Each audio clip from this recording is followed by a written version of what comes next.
शांति। आज 2 सितंबर 2023 की बाबा की साकार महावाक्य है। प्यारे बाबा बोले, मीठे बच्चे, अभी तुम्हारी ज्योति जगी है। ज्योति जगना अर्थात बृहस्पति की दशा बैठना। बृहस्पति की दशा बैठने से तुम विश्व के मालिक बन जाते हो।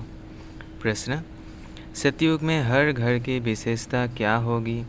कलयुग में हर घर क्या बन गए हैं? उत्तर: सतयुग में हर घर में खुशियाँ होगी, सबकी ज्योति जगी हुई होगी। कलयुग में तो घर घर में गमी चिंता है, घर घर में अंधियारा है, आत्मा की ज्योति उझाई हुई है। बाप आए हैं अपनी ज्योति से सबकी ज्योति जगाने, जिससे फिर घर घर में दीपावली होगी। गीत बजा है। माता ओ माता, ओम शांति। बच्चों ने माँ की महिमा सुनी। यूँ वास्तव में उपमा तो एक की ही होती है। माँ को भी जगत अम्बा बनाने वाला, जन्म देने वाला फिर भी कोई और है। ऐसी माँ को भी जन्म किसने दिया? कहेंगे पतित पावन परमपिता परमात्मा शिव ने दिया। फिर भी महिमा हो जाती है एक ही ज्ञान सागर पतित पावन परमपिता परमात्मा शिव बाबा की। वह बैठ बच्चों को अपना और अपनी रचना के आदि मध्य अंत का और पतितों को पावन बनाने का राज समझाते हैं। यह तो बच्चे समझ गए हैं। इस समय पतित राज्य है, जिसको रावण राज्य कहा जाता है। अभी दशहरा आता है ना, ये तो समझाया गया है ये सब अंधश्रद्धा के उत्सव हैं। ऐसे तो कोई है नहीं कि एक रावण था, लंका थी। लंका शिलोंग को कहा जाता है। दिखाते हैं वहाँ सागर पर बंदरों ने पुल बनाई। वास्तव में ये सब है दंत कथाएं। ऐसे तो है नहीं कि 10 शीश वाला कोई रावण था। लंका में राज्य करता था। फिर तो उनकी एफिजी लंका में ही जलानी चाहिए। रावण को जलाने का भारत में ही रिवाज है और कोई जगह नहीं जलाते। अखबार में भी यहाँ के लिए ही पड़ता है। सबसे जास्ती उत्सव मैसूर का महाराजा मनाते हैं। उनका शायद इस दंत कथा से प्रेम दिखाई पड़ता है। अब इस पर समझाना तुम बच्चों का काम है। एफिजी तो दुश्मन का बनाकर जलाया जाता है। जैसे आगे हिटलर का एफिजी बनाकर जलाते थे। दुश्मन तो बहुतों के होते हैं। अब रावण किसका दुश्मन था? भारतवासियों का दुश्मन था, परंतु दुश्मन को भी एक बार जलाया जाता है। ऐसे तो कोई भी नहीं करते जो हर वर्ष दुश्मन का एफिजी अर्थात भूत बनाकर जलाते हैं। दुश्मन का एफिजी तो बनाते हैं, परंतु वर्ष तो नहीं जलाते। यह रावण फिर कौन है जिसका भारत में बहुत समय से 10 शीश वाला एफिजी बनाकर जलाते रहते हैं?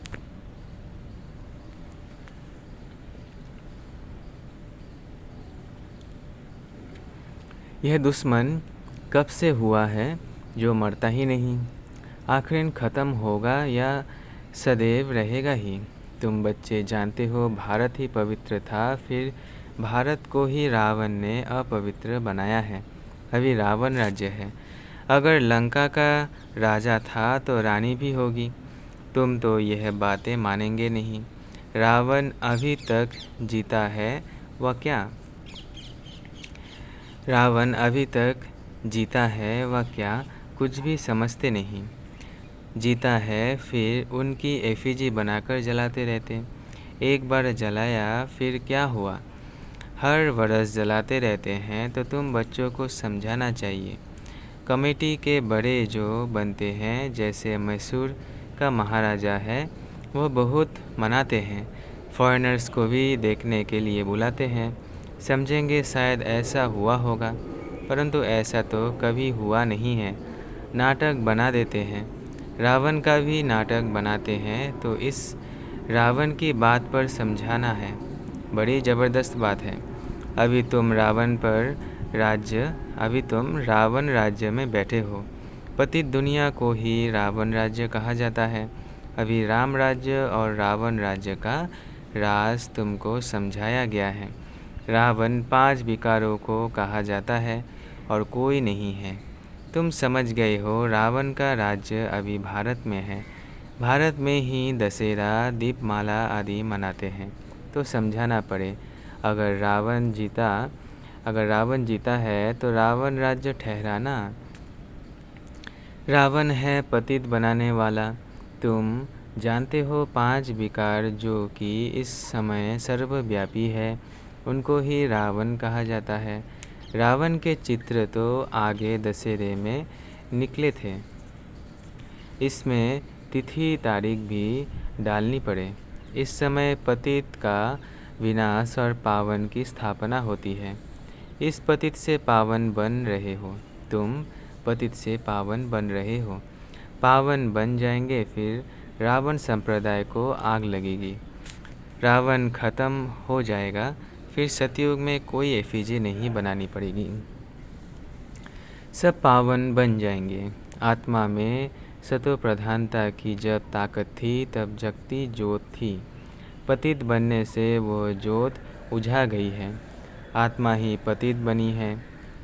उड़ने की ताकत नहीं है। 5 विकारों से आत्मा आयरन एज बन गई है।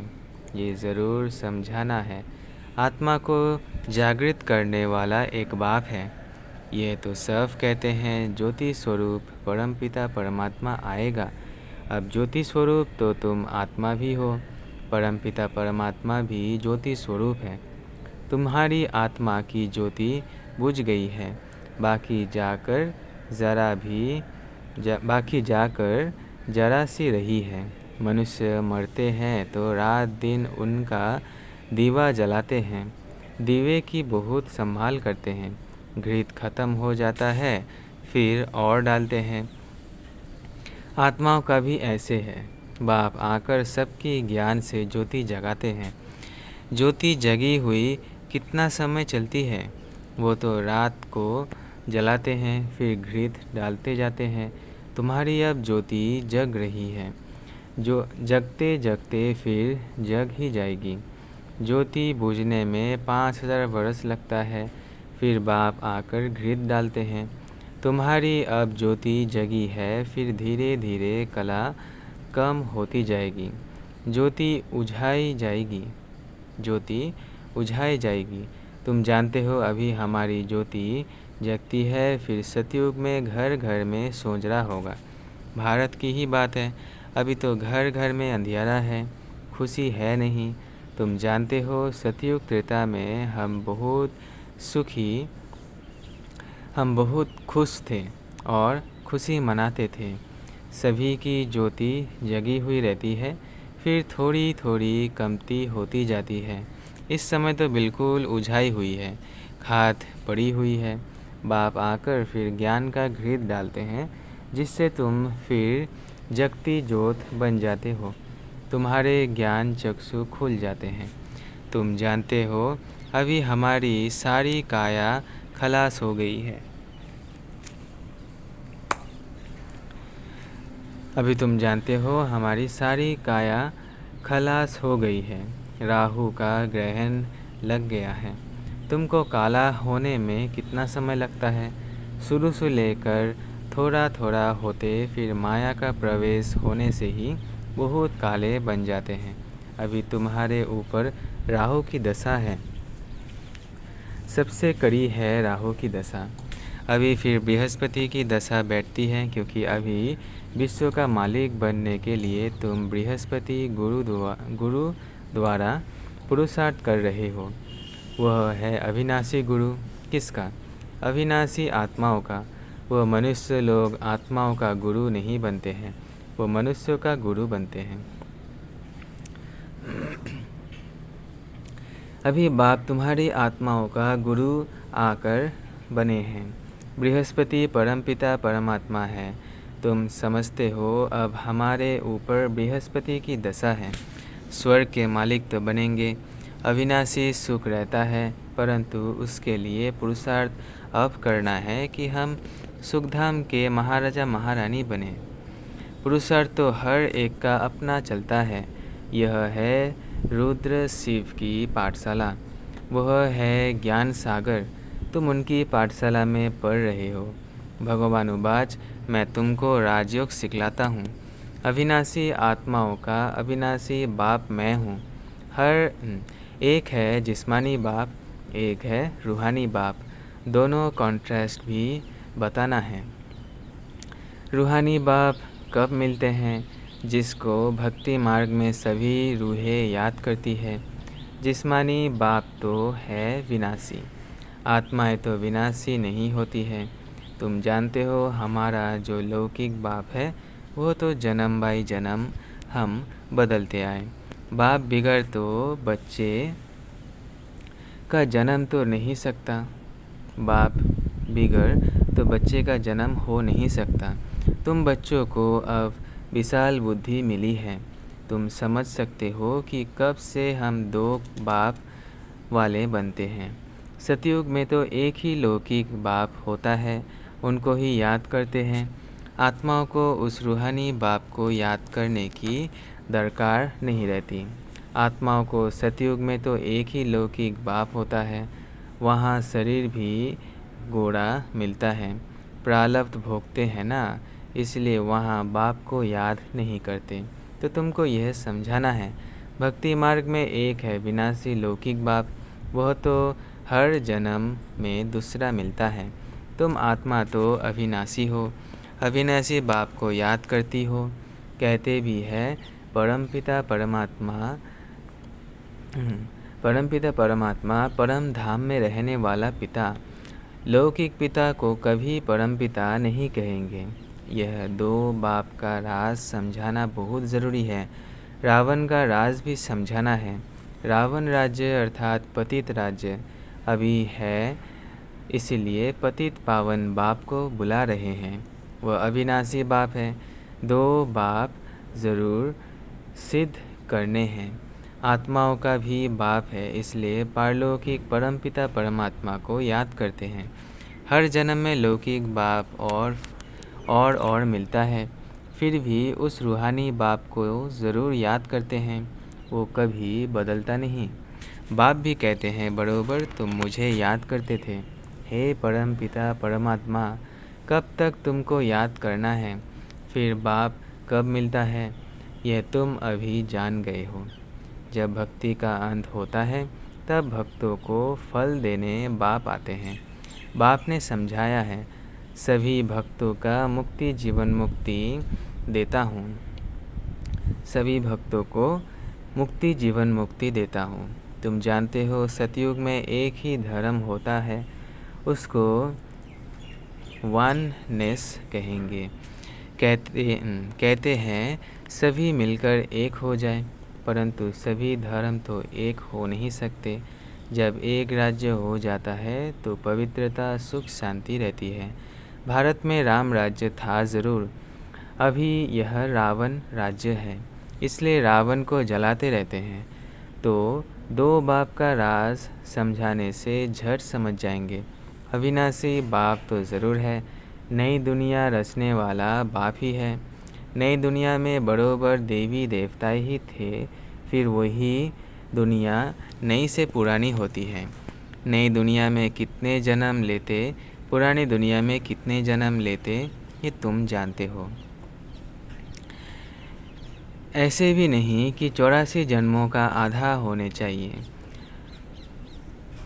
42 जन्म पुरानी दुनिया में, 42 जन्म नई दुनिया में नहीं।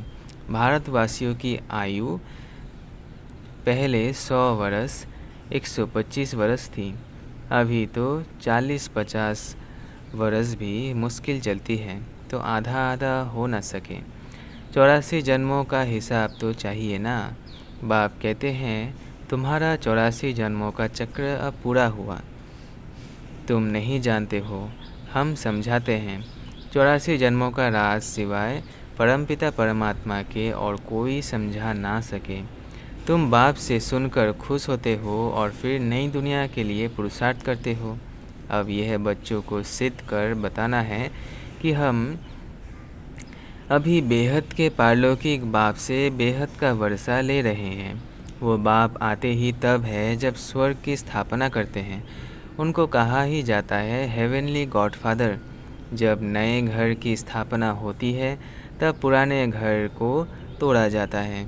लिखा हुआ भी है स्थापना फिर विनाश।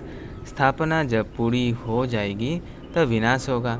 स्थापना करने वाला है परमपिता परमात्मा इस ब्रह्मा द्वारा।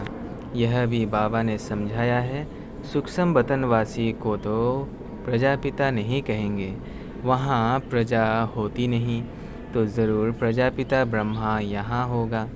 वही फिर अव्यक्त संपूर्ण बनेगा।